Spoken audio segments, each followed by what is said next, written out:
ሰላም የጸደይ አካዳሚ ቤተሰቦች እንዴት አላችሁ? ባላችሁበት ሰላማችሁ ይብዛ። በዚህ ቻናል አማርኛ፣ እንግሊዘኛ፣ ሂሳብ እንዲሁም ሌሎችን ትምህርቶች ያስተማርን እንገኛለን። የምናስተምርበት የትምህርት አሰጣጥ በኢሞ፣ በቴሌግራም፣ በዋትስአፕ፣ በጉግል ሚት ባላችሁበት ቦታ ሆናችሁ መማር ትችላላችሁ። ቻናሉ አዲስ ስለሆነ ላይክ፣ ሼር፣ ሰብስክራይብ ያደርጋችሁ ጀምሩ። ለዛሬ ትምህርት ይዤላችሁ የመጣው የአማርኛ ፊደላት ቃላት ምስረታ የሚል ነው። የአማርኛ ፊደላትን ቃላት ምስረታ እንግዲህ ቃላት ምስረታ ስንል ሁለትም ሶስትም ከዛም በላይ ሊሆኑ ይችላሉ ማለት ነው። ቃላት ስንመሰርት እኔ እነዚህን አንብላችኋለሁ፣ እናንተ በደንብ አድርጋችሁ ተከታተሉ። ስለዚህ አማርኛ ቃላት ምስረታ የምንላቸው ቃላቶችን ፊደላትን እንዴት አገጣጥመን እንደምንጽፍና እንዴት አገጣጥመን እንደምናነባቸው አሳያችኋለሁ ማለት ነው። በደንብ አድርጋችሁ እናንተ ተከታተሉኝ፣ ያነብላችኋለሁ። ወደ ቪዲዮአችን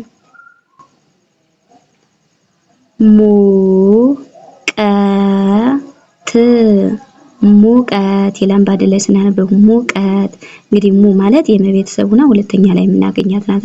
ቀ ደግሞ የመጀመሪያ ፊደል ናት። ደግሞ የተቤተሰቡና ስድስተኛ የምናገኛት ማለት ነው።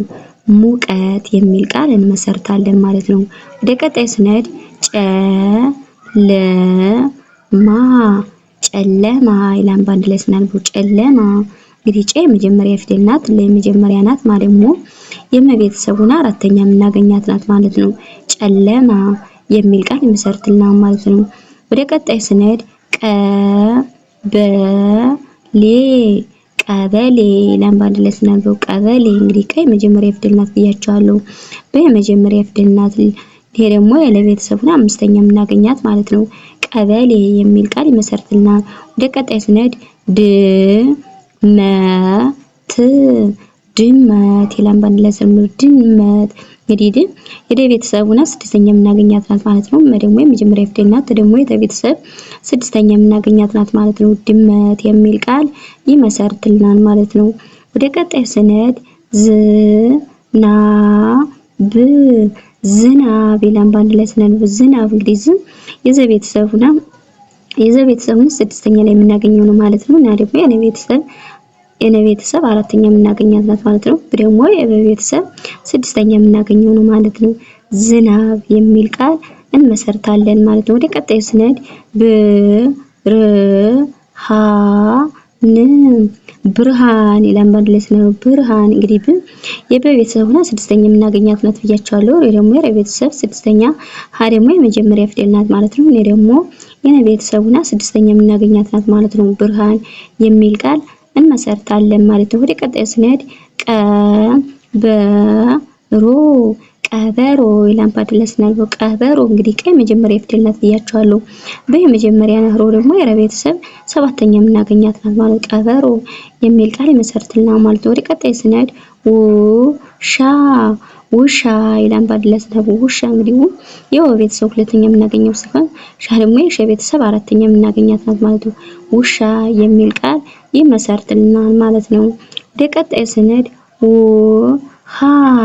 ውሃ ይላል። እንግዲህ እንደምታዩት የቤተሰብ ነው ሁለተኛ የምናገኛት ናት ማለት ነው። ደግሞ የመጀመሪያ ፊደል ሆና አራተኛ ላይ የምናገኛት ናት ማለት ነው።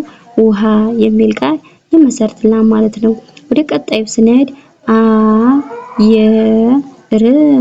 አየር ይላል። ባንድለ ስናነበው አየር እንግዲህ የመጀመሪያ ፊደል ናት ማለት ነው።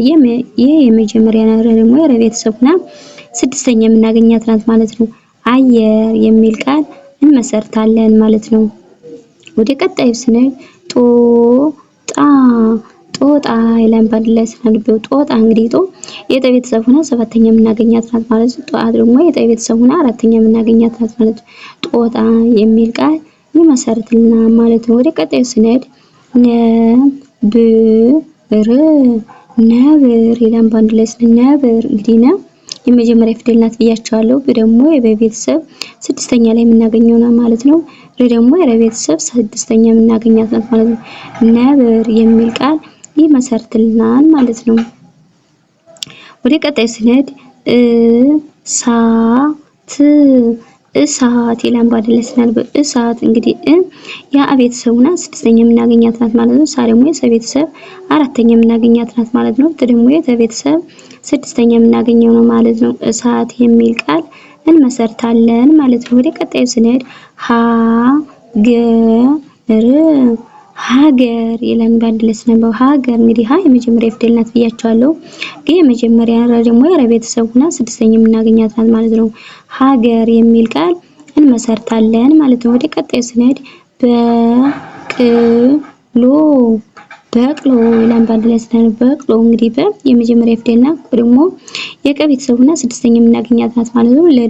ደግሞ የለ ቤተሰብ ሆና ሰባተኛ የምናገኛት ናት ማለት ነው። በቅሎ የሚል ቃል ይመሰርትልናል ማለት ነው። ወደ ቀጣዩ ስንሄድ እንስሳ እንስሳ ይላል። በአንድ ላይ ስናነበው እንስሳ እንግዲህ የአ ቤተሰብ ሆና ስድስተኛ የምናገኛት ናት ብያቸዋለሁ። እኔ ደግሞ የነ ቤተሰብ ስድስተኛ፣ ስ ደግሞ የሰ ቤተሰብ ስድስተኛ፣ ሳ ደግሞ የሰ ቤተሰብ አራተኛ የምናገኛቸው ናት ማለት ነው። እንስሳ የሚል ቃል ይመሰርትልናል ማለት ነው። ወደ ቀጣዩ ስንሄድ ደመና ደመና ይላል። በአንድ ላይ ስናነበው ደመና እንግዲህ የመጀመሪያ ፊደል ናት ነው። የመጀመሪያ ና ደግሞ የነ ቤተሰብ ሆና አራተኛ የምናገኛት ማለት ነው። ደመና የሚል ቃል ይመሰርትልናል ማለት ነው። ወደ ቀጣዩ ስንሄድ ወረዳ ወረዳ ይላል። በአንድ ላይ ስናነበው ወረዳ እንግዲህ ወ የመጀመሪያ ፊደል ናት። ራ የመጀመሪያ ዲ ደግሞ የደ ቤተሰብ ሆና አራተኛ የምናገኛት ማለት ነው። ወረዳ የሚል ቃል ይመሰርትልናል ማለት ነው። ወደ ቀጣዩ ስንሄድ ፈረስ ፈረስ ይላል። በአንድ ላይ ስናነበው ፈረስ እንግዲህ ፈ የመጀመሪያ ፊደል ናት ብያቸዋለሁ። ረ የመጀመሪያ ናት። ስ ደግሞ የሰ ቤተሰብ ሆና ስድስተኛ የምናገኛት ናት ማለት ነው። ፈረስ የሚል ቃል ይመሰርትልናል ማለት ነው። ወደ ቀጣይ ስንሄድ አንበሳ አንበሳ ይላል። በአንድ ላይ ስናነበው አንበሳ እንግዲህ አይ መጀመሪያ ፊደል ናት ብያቸዋለሁ። እኔ ደግሞ የነ ቤተሰብ ስድስተኛ የምናገኛት ናት ማለት ነው። ደግሞ የመጀመሪያ ፊደል ነው። ሳሰሙ የሰ ቤተሰብ ሆና አራተኛ የምናገኛት ናት ማለት ነው።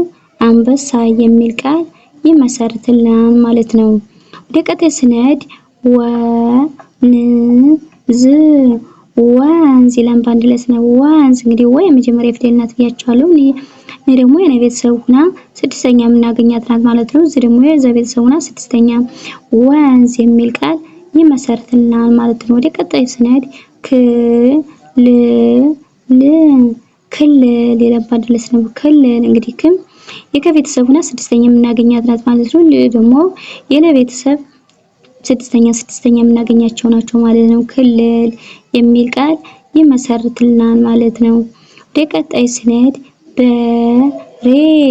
በሬ ይላል። በአንድ ላይ ስናነበው በሬ እንግዲህ የመጀመሪያ ፊደል ናት። ሬ ደግሞ የረ ቤተሰብ አምስተኛ የምናገኛት ናት ማለት ነው።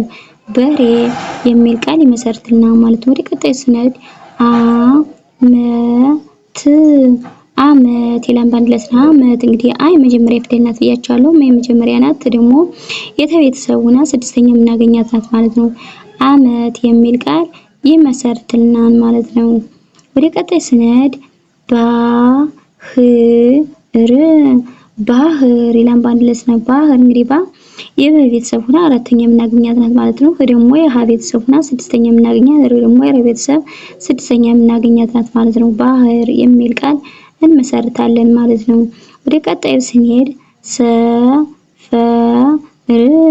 ሰፈር ይላል። በአንድ ላይ ስናነበው ሰፈር እንግዲህ ሰ የመጀመሪያ ፊደል ናት። ደግሞ የመጀመሪያ ደግሞ የረ ቤተሰብ ስድስተኛ የምናገኛት ናት ማለት ነው። ሰፈር የሚል ቃል ይመሰርትልናል ማለት ነው። ወደ ቀጣዩ ስንሄድ ፍየል ይላል። በአንድ ላይ ስናነበው ፍየል እንግዲህ የፈ ቤተሰብ ሆና ስድስተኛ የምናገኛት ናት ማለት ነው። ደግሞ የመጀመሪያ ፊደል ደግሞ የለ ቤተሰብ ስድስተኛ የምናገኛት ናት ማለት ፍየል የሚል ቃል እንመሰርታለን ማለት ነው። ወደ ቀጣይ ስንሄድ አዘዘ ይላል። በአንድ ላይ ስናነበው አዘዘ እንግዲህ አይ መጀመሪያ ፊደል ናት ብያቸዋለሁ። ዘ የመጀመሪያ ናት። አዘዘ የሚል ቃል ይመሰርትልናል ማለት ነው። እንግዲህ ለዛሬ ቪዲዮ የአማርኛ ፊደላትን ቃላት ምስረታ የሚል ነበር ይዤላችሁ የቀረብኩኝ። በሌላ ቪዲዮ እስከምንገናኝ ሰላም ሁኑ፣ ሰላም ቆዩ።